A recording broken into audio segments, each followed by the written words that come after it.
اعوذ باللہ من الشیطان الرجیم بسم اللہ الرحمن الرحیم الحمد للہ رب العالمین والصلاة والسلام علی محمد وعلی آلہ الطیبین الطاہرین واللعنۃ الدائمۃ علی اعدائہم اجمعین اما بعد۔ محترم سامعین کرام، کوفہ میں امام زین العابدین نے جو خطبہ ارشاد فرمایا وہ خطبہ اسی طریقے کا خطبہ تھا کہ جس طریقے سے بی بی زینب سلام اللہ علیہا اور بی بی ام کلثوم سلام اللہ علیہا نے خطبہ ارشاد فرمایا کہ ان تینوں خطبوں میں جو مماثلت تھی وہ یہ تھی کہ ان تینوں نے اہل کوفہ کو یہ یقین دلایا، ان کے آنکھوں کے سامنے پردہ اٹھانے کی کوشش کی کہ دیکھو تم کس جرم کے مرتکب ہوئے ہو، یہ جو خون بہایا گیا ہے یہ عام خون نہیں ہے۔ جب امام کا خطبہ یہاں تک پہنچا تو راوی کہتا ہے فارتفعت الاصوات من کل ناحیۃ ویقول بعضهم لبعض حلقتم وما تعلمون۔ جب امام کا خطبہ یہاں تک پہنچا تو رونے کی اور گریہ بکا کی ہر جانب سے آواز بلند ہونے لگی، اور کوفہ والے ایک دوسرے کو کہتے تھے کہ تم لوگ ہلاک ہو گئے، جبکہ تم لوگ جانتے بھی نہیں ہو کہ تم لوگ ہلاک ہو گئے۔ فقال، جب گریہ و بکا کی آواز سنی تو امام نے ارشاد فرمایا کہ رحم اللہ عمران قبل نصیحتی وحفظ وصیتی فی اللہ وفی رسولہ واہل بیتہ فإن لنا فی رسول اللہ اسوۃ حسنہ۔ امام نے ارشاد فرمایا کہ خدا اس شخص پر رحم فرمائے کہ جس نے میری نصیحت کو قبول کیا، میری وصیت کو حفظ کیا، اللہ کے بارے میں، رسول اللہ کے بارے میں اور اہل بیت اطہار کے بارے میں، اور یقیناً ہمارے لیے رسول اللہ کی حیات مبارکہ میں بہترین نمونہ عمل موجود ہے۔ فقالوا باجمعهم نحن كلنا یا ابن رسول اللہ سامعون مطیعون حافظون لذمامک غیر زاہدین فیک ولا راغبین عنک۔ جب اتنا سنا تو اہل کوفہ والوں نے سب نے ہم آواز ہو کر کہا کہ ابن رسول اللہ، ہم سب کے سب آپ کی گفتگو سننے والے ہیں، یعنی آپ کے حکم کو سننے والے ہیں، آپ کی اطاعت کرنے والے ہیں اور آپ کی حفاظت کرنے والے ہیں، اور آپ سے منہ موڑنے والے نہیں ہیں، آپ کو پیٹھ دکھانے والے نہیں ہیں۔ فمرنا بامرک یرحمک اللہ، پس جو بھی آپ کا حکم ہے اسے فرمائیے، ہم آپ کے امر کی اطاعت کریں گے، آپ کے حکم کی اطاعت کریں گے۔ فإن حرب لحربک وسلم لسلمک، ہماری اس کے ساتھ جنگ ہے جس کی آپ کے ساتھ جنگ ہے، اور ہماری اس کے ساتھ صلح و سلامتی ہے جس کے آپ کے ساتھ صلح و سلامتی ہے۔ وَلَنَأْخُذَنَّ يَزِيدَ لَعَنَهُ اللَّهُ وَنَبْرَأُ مِمَّنْ ظَلَمَكَ وَظَلَمَنَا، اور ہم یقیناً یزید سے جو ہے وہ آپ کے خون کا بدلہ لیں گے، جو حسین ابن علی کو قتل کیا گیا ہے، ہم یزید سے اس خون کا بدلہ لیں گے،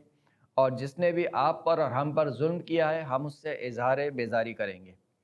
جب اتنا سنا تو امام نے اہل کوفہ والوں کو مخاطب کیا اور فرمایا کہ ہیہات ہیہات،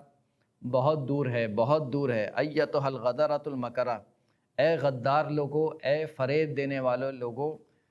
حیل بینکم و بین شہواتکم انفسکم، تمہارے اور تمہاری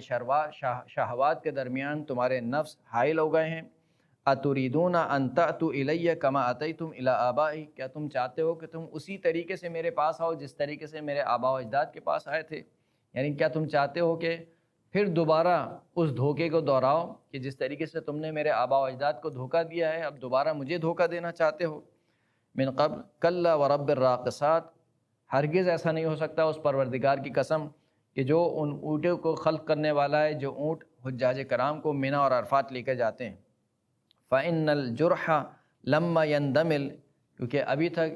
جو زخم ہمارے پیٹھ پر لگا ہے، جو زخم ہمارے جسم پر لگا ہے، یعنی حسین ابن علی کے قتل کا جو زخم ہمارے جسم پر لگا ہے، یہ زخم ابھی تک ٹھیک نہیں ہوا ہے۔